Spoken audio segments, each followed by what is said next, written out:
तो balance diet the food we normally eat in a day is our diet for growth and maintenance of good health. Our diet should have all the nutrients that our body needs in right quantities, not too much of one and not too little of the other. The diet should also contain a good amount of protein and water. Such a diet is called a balanced diet.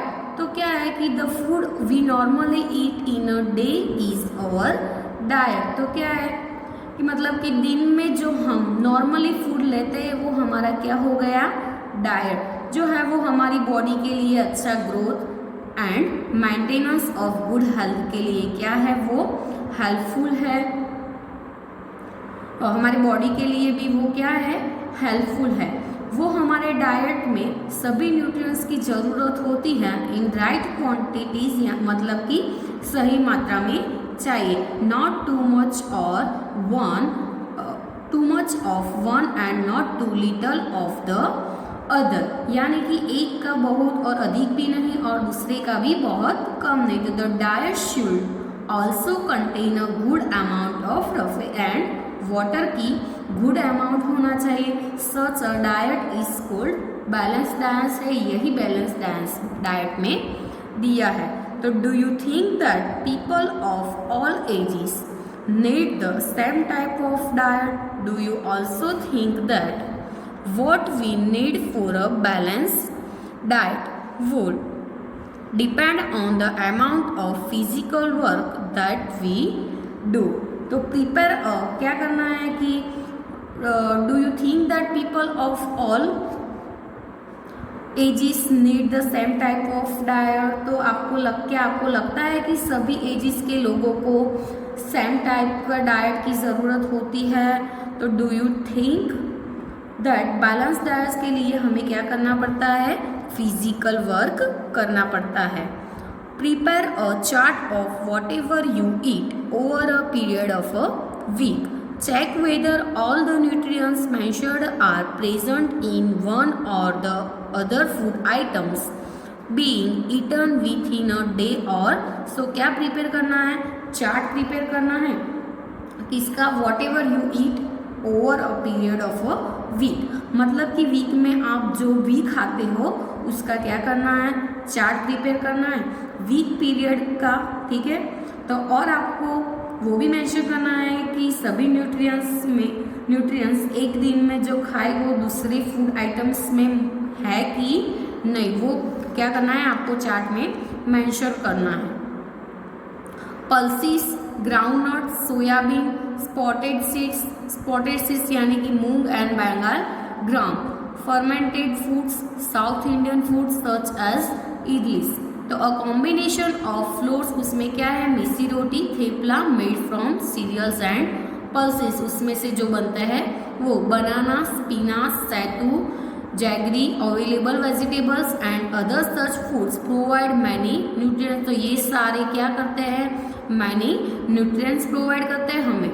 Therefore, one can eat a balanced diet without expensive food materials. तो क्या है, eating the right kind of food is not enough. It should also be cooked properly so that its nutrients are not lost. Are you aware that some nutrients get lost in the process of cooking and preparation? तो eating the right kind of food is not enough. So I should also be cooked properly so that its nutrients are not lost. तो मतलब कि कोई में ठीक से इसके पोषक तत्व जो है न्यूट्रिएंट्स, मतलब कि जो न्यूट्रिएंट्स होते हैं वो लॉस ना होना चाहिए. आर यू अवेयर मतलब कि आप जानते हैं कि सभी कुकिंग, खाना पकाने के लिए प्रिपरेशन की प्रोसेस में कुछ न्यूट्रिएंट्स क्या हो जाता है, लॉस्ट हो जाते हैं. If the vegetables and fruits are washed after cutting or peeling them, it may result in the loss of some vitamins. The skins of many vegetables and fruits contain vitamins and minerals. Similarly, repeated washing of rice and pulses may remove some vitamins and minerals present in them.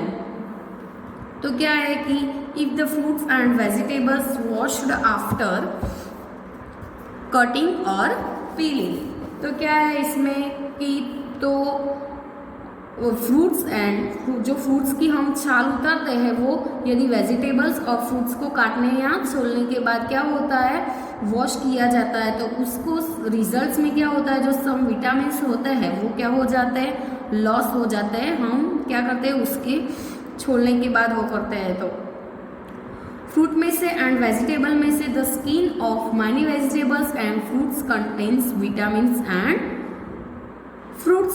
तो fruits में जो skin होती है उसमें से ही ज़्यादा vitamins हमें मिलते हैं. ठीक है, तो फ्रूट्स की स्किन की ही वेजिटेबल्स एंड मिनरल्स कंटेन करते हैं. Similarly, repeated washing of rice and pulses may remove some vitamins and minerals present in them. तो उसमें जो मिनरल्स प्रेजेंट होते हैं तो ये सब की बैलेंस डाइट में दिया है कि कौन से विटामिन्स एंड मिनरल्स उसमें प्रेजेंट होते हैं. We all know that the cooking improves the taste of food and makes it easier to digest. At the same time, cooking also result in the loss of certain nutrients. तो क्या है, cooking is also results in a loss of certain nutrients.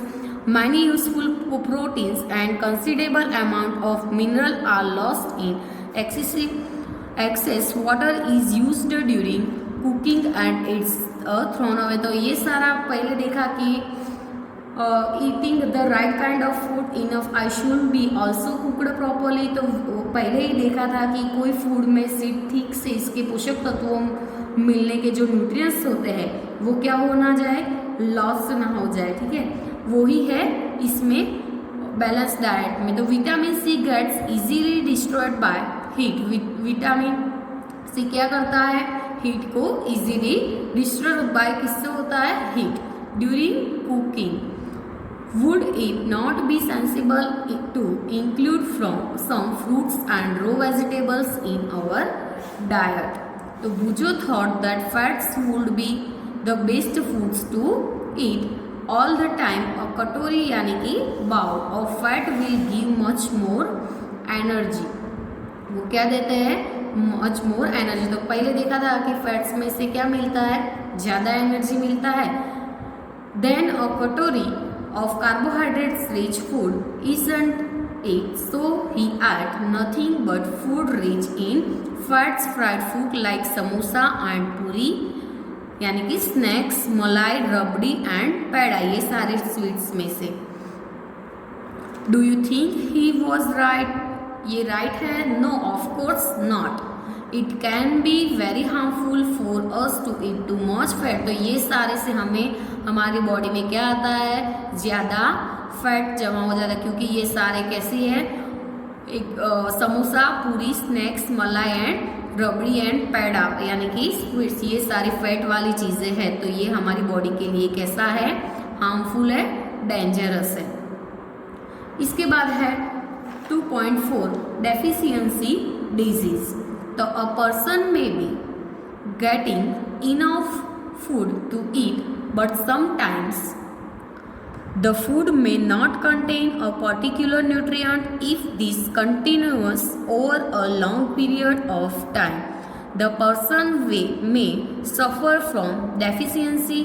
Deficiency of one or more nutrients can cause disease or disorders in our body. So disease that occur due to lack of nutrients over a long period are called deficiency disease. तो क्या है deficiency disease में कि a person may be getting enough food to eat, मतलब कि कोई person को खाने के लिए इनफ फूड मिल सकता है, बट समटाइम्स, तो लेकिन कभी क्या होता है, food may not contain particular nutrient. तो वो फूड है वो पर्टिकुलर न्यूट्रिएंट कंटेन करता नहीं है.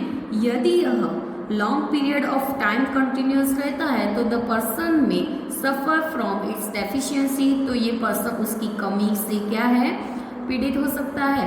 तो deficiency of one or more nutrients can cause disease in our body, मतलब कि हमारी बॉडी की जो डिजीज बीमारियों है का उस कौन बन सकता है, द लॉन्ग पीरियड तक न्यूट्रिएंट्स की कमी रहती है, कमी होने वाली जो बीमारियों है वो क्या, उसको कहा जाता है deficiency disease. If a person does not get enough proteins in his her food for a long time, she is likely to have stunted growth, swelling of face, discoloration of hair, skin disease and did हो। हाँ, तो क्या है कि if a person does not get enough proteins in his her food और food for a long time, तो क्या है कि कोई पर्सन लॉन्ग टाइम तक इनफ फूड नहीं ले सकता कि he she likely have stunted growth, swelling of face, discoloration of hair and skin disease, ये सारे क्या उसके इससे होता है।